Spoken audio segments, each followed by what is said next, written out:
संबंधों में यदि मधुरता चाहते हैं ना, तो प्रशंसा करने का स्वभाव बनाइए।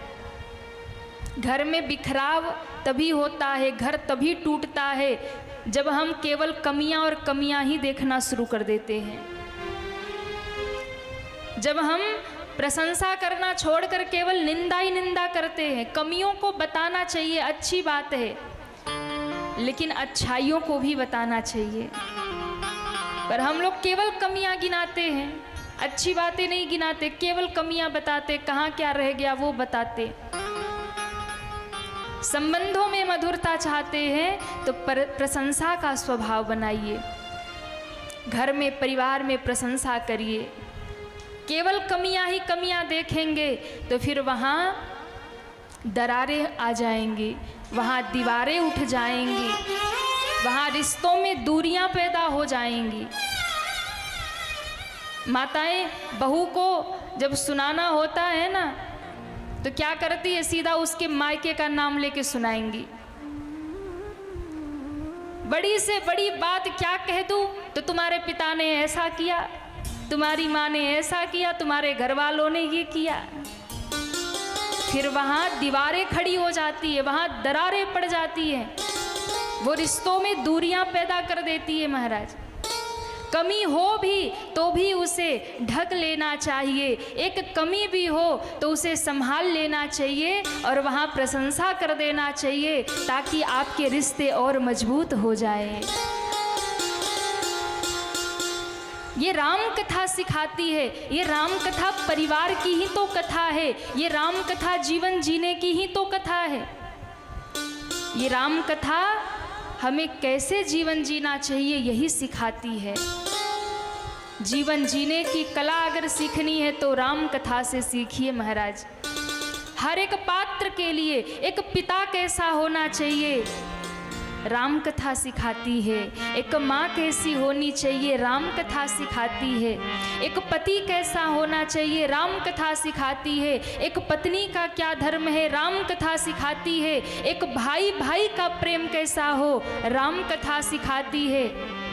हर एक पात्र के लिए एक सास का क्या धर्म है, एक बहू का क्या कर्तव्य है, सब राम कथा सिखाती है।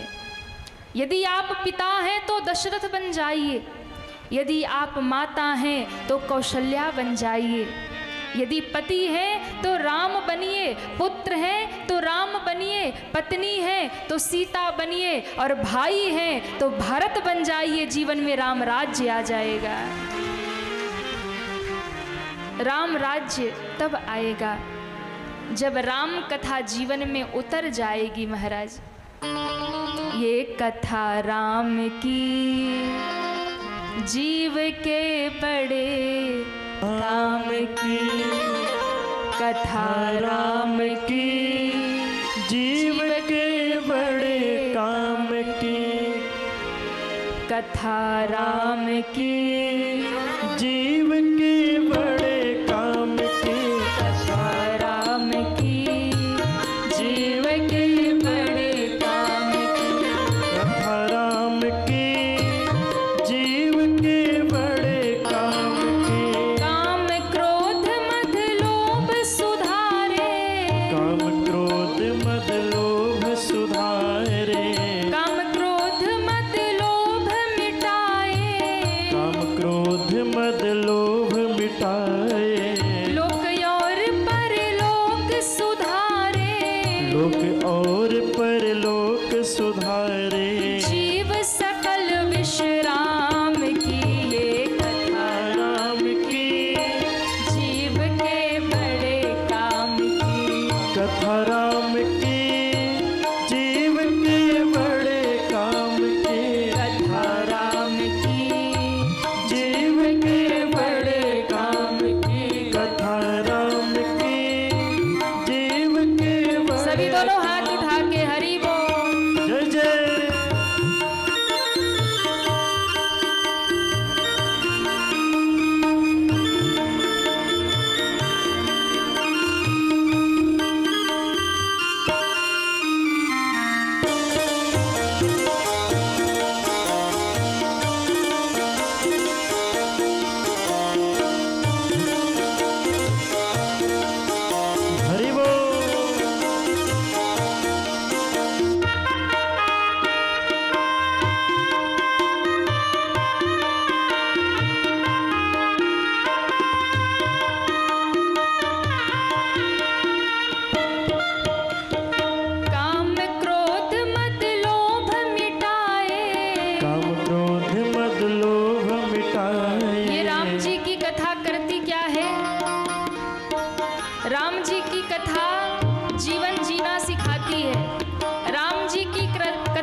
कर्तव्य और धर्म बताती है।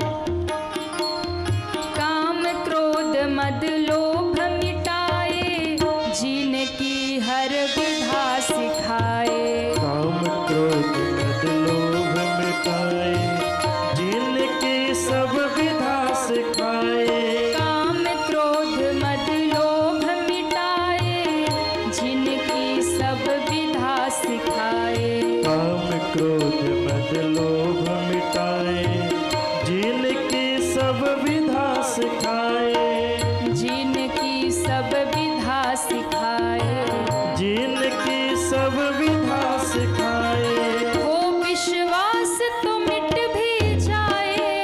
हो विश्वास तो मिट भी जाए। हो विश्वास तो मिट भी जाए।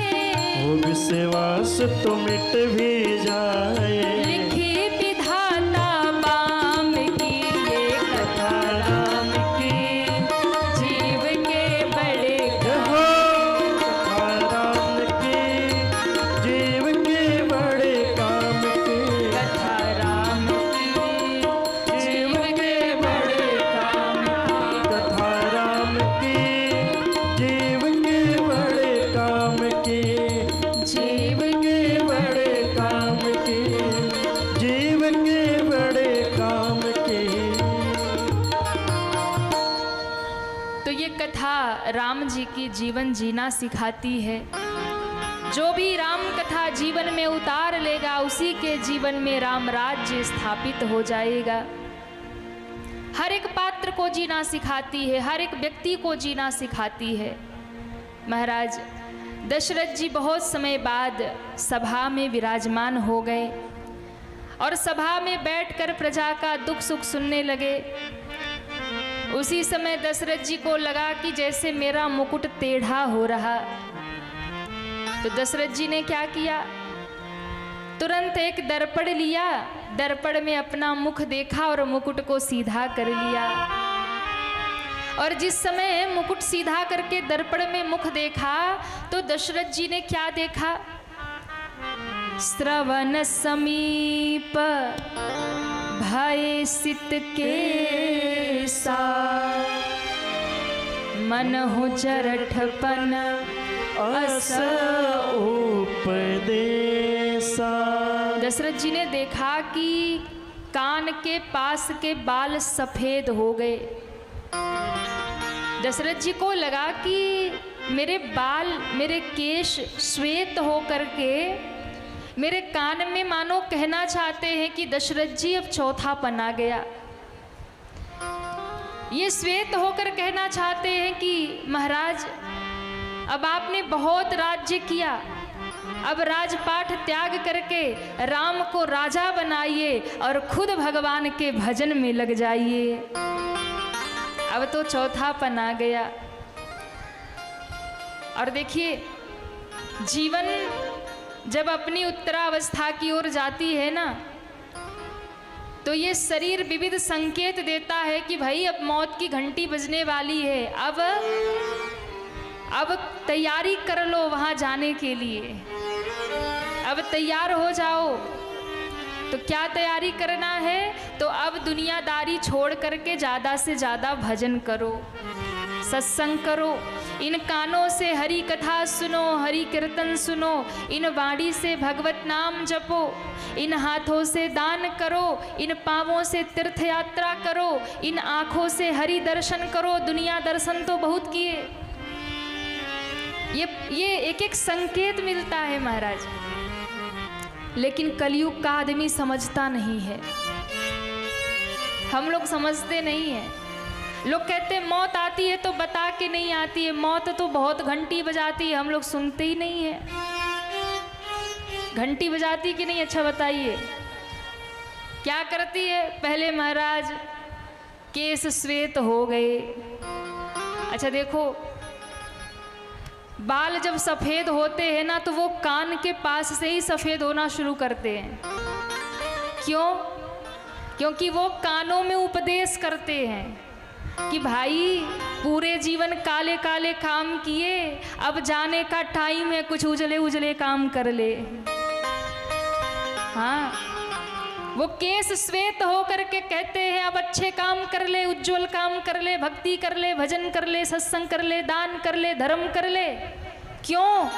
जीवन भर जो तुमने कमाया है वो तो बैंक में भरा रहेगा, घर वाले बांट लेंगे, तुम्हारे साथ तो वही जाएगा जो तुमने इन हाथों से दान किया है। तुम्हारे साथ वही जाएगा जो तुमने इस बाड़ी से नाम लिया है, इन कानों से सत्संग सुना है। हमको लगता है पूरे जीवन खाली बैंक बैलेंस इकट्ठा करने में लगे रहते महाराज। हाँ, 4 पीढ़ी की व्यवस्था हो जाए तो 5वीं के लिए काम शुरू कर देते हैं। 5वीं की हो जाए तो 6वीं की चिंता में मरे जा रहे। 6वीं वाली क्या करेगी बेचारी? हाँ, बड़ा खतरनाक मैटर है महाराज। लेकिन ध्यान रखना, जिस दिन मौत आएगी ना, वो सारा जो बैंक में रखा है ना, जो तिजोरी में भर के, वो एक भी जाने वाला नहीं है साथ में। और तो और जो 2-4 पहन रखे हैं ना, वो भी उतार लिए जाएंगे। जैसे ही प्राण निकलेंगे ना, तो दाह क्रिया तो बाद में होगी। घर वाले बैठ के पहले बंटवारा करेंगे कि कान का हम लेंगे कि हाथ का हम लेंगे। हाँ, बड़ी बहू कहेगी सुनो कान का हमें दे दो, मछली वाली कहेगी कंगन हमें दे दो, छोटी वाली उधर से आएगी बोली वो सब तुम लोग रखो, तिजोरी की चाबी हमें दे दो। कुछ नहीं जाने वाला साथ में। इसलिए ये संकेत है, एक समय तक परिवार को संभालिए। बेटे का विवाह हो जाए और बेटी ससुराल चली जाए तो फिर अपने दायित्व से आप मुक्त हो गए। अब थोड़ा थोड़ा भगवत मार्ग की ओर लगिए, थोड़ा भजन करिए, सत्संग करिए, दान करिए, सुमिरन करिए और वहाँ जाने की तैयारी शुरू कर लीजिए।